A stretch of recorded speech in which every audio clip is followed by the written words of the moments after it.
Bismillahirrahmanirrahim. Assalamualaikum warahmatullahi wabarakatuh.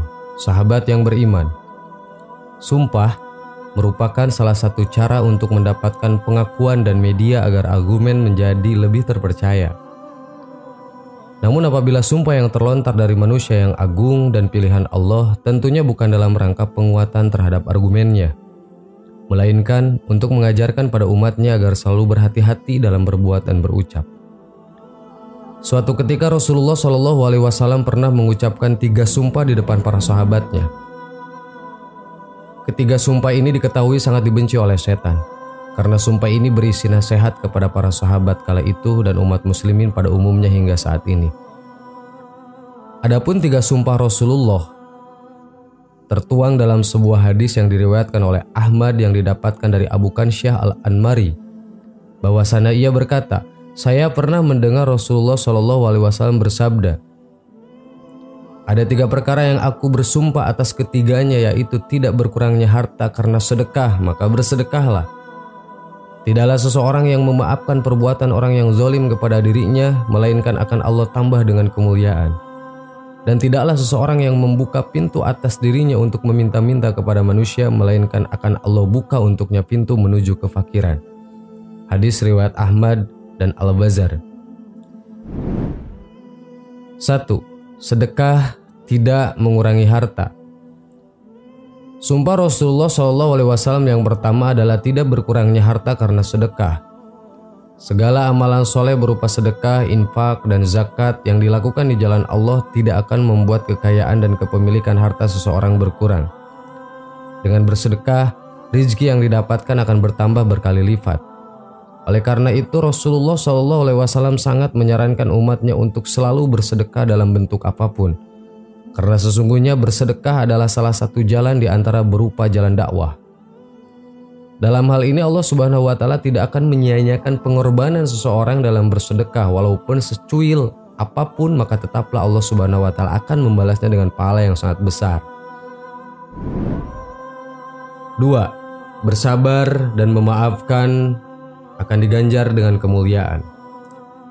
Di antara hikmah adanya orang yang zalim adalah anjuran bagi kita untuk berlaku sabar dan tidak meladeni kezalimannya tersebut.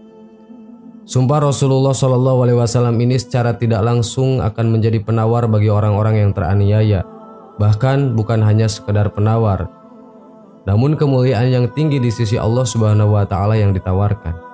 Maka percayalah bahwa Allah Subhanahu wa Ta'ala tidak akan memandang remeh orang-orang yang bersabar dari penganiayaan terhadap dirinya, melainkan ganjaran besar yang menanti.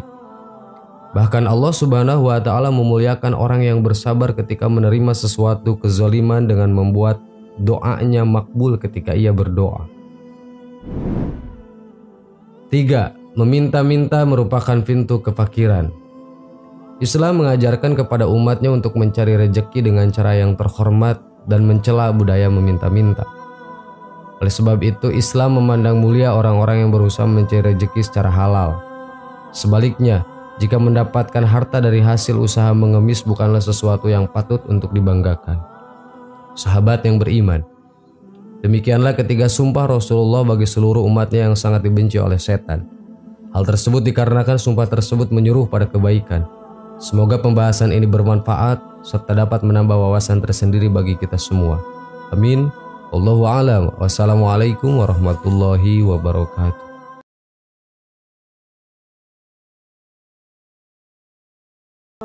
Bismillahirrahmanirrahim. Assalamualaikum warahmatullahi wabarakatuh. Sahabat yang beriman, dikisahkan dalam suatu riwayat Yazid Ar-Roksi meriwayatkan dari Anas bin Malik. Suatu ketika Jibril datang menemui Rasulullah SAW di waktu yang tidak biasa. Bahkan raut wajah Jibril pun terlihat berbeda dari biasa. Melihat perbedaan dari malaikat Jibril ini, Rasulullah SAW lantas bertanya, "Mengapa aku melihat raut wajahmu berbeda?" Jibril menjawab, "Ya Muhammad, aku datang kepadamu di saat Allah menyuruh supaya dikobarkan penyalaan api neraka. Maka tidak layak bagi orang yang mengetahui bahwa neraka jahanam itu benar, siksa kubur itu benar, dan siksa Allah itu terbesar untuk bersuka-suka sebelum ia merasa aman daripadanya. "Ya Jibril, jelaskan padaku gambaran neraka jahanam itu," tanya Rasulullah SAW.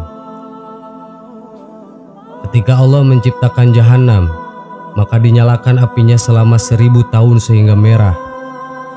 Kemudian dilanjutkan 1000 tahun sehingga putih. Kemudian 1000 tahun sehingga hitam. Lalu menjadi hitam gelap, tidak pernah padam nyala dan baraknya.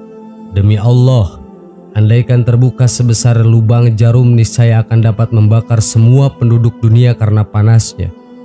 Demi Allah, andai satu baju ahli neraka itu digantung di antara langit dan bumi, niscaya akan mati penduduk bumi karena panas dan bau busuknya yang tak tertahankan. Demi Allah, andaikan satu pergelangan dari rantai itu diletakkan di atas bukit, niscaya akan cair sampai ke bawah bumi yang ketujuh. Demi Allah, andaikan seorang di ujung barat tersiksa, niscaya akan terbakar orang-orang yang di ujung timur karena sangat panasnya jahanam itu sangat dalam.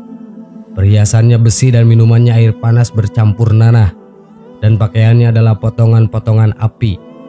Api neraka itu ada 7 pintu, jarak antara pintu sejauh 70 tahun, dan tiap pintu panasnya 70 kali dari pintu yang lain. Nabi Muhammad SAW meminta Jibril untuk menjelaskan satu persatu mengenai pintu-pintu neraka tersebut. Jibril lalu menjelaskan apa yang diminta oleh Rasulullah SAW. Pintu pertama dinamakan Hawiyah, artinya jurang, yang diperuntukkan bagi kaum munafik dan kafir. Hal ini sebagaimana arti dari firman Allah, maka tempat kembalinya adalah neraka Hawiyah. Quran Surat Al-Qari'ah ayat 9. Pintu kedua dinamakan Jahim, yang diperuntukkan bagi kaum musyrikin. Hal ini sebagaimana arti firman Allah ini, dan diperlihatkan dengan jelas neraka Jahim kepada orang-orang yang sesat. Quran Surat Asy-Syu'ara ayat 91.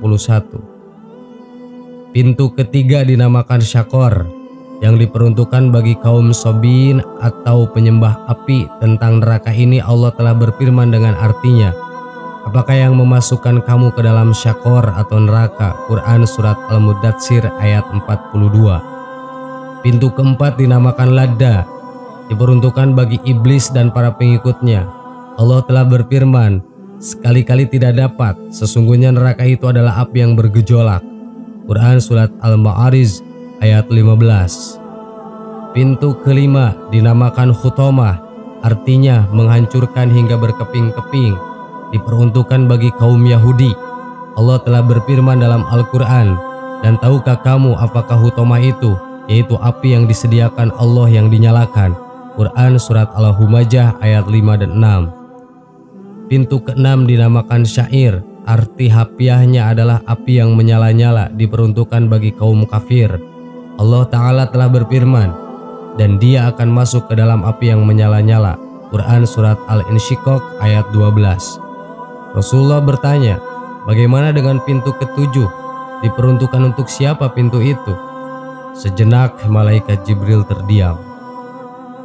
Malaikat Jibril seperti ragu untuk menyampaikan siapa yang akan menghuni pintu ketujuh. Akan tetapi Rasulullah mendesaknya sehingga akhirnya malaikat Jibril pun berkata, "Pintu ketujuh diperuntukkan bagi umatmu yang berdosa besar dan meninggal sebelum mereka bertaubat." Mendengar penjelasan yang mengagetkan itu, Rasulullah pun langsung pingsan. Jibril lalu meletakkan kepala Rasul di pangkuannya sehingga sadar kembali, dan sesudah sadar beliau berkata, "Ya Jibril, sungguh besar kerisauan dan sedihku. Apakah ada seorang dari umatku yang akan masuk ke dalam neraka?" Jibril menjawab, "Ya, yaitu orang yang berdosa besar dari umatmu." Rasulullah lalu menangis mendengar penuturan Jibril. Jibril pun ikut menangis. Kemudian Rasul langsung masuk ke dalam rumahnya dan tidak keluar kecuali untuk sholat. Setelah kejadian itu, beliau tidak berbicara dengan siapapun selama beberapa hari. Dan ketika sholat, beliau pun menangis dengan tangisan yang sangat memilukan.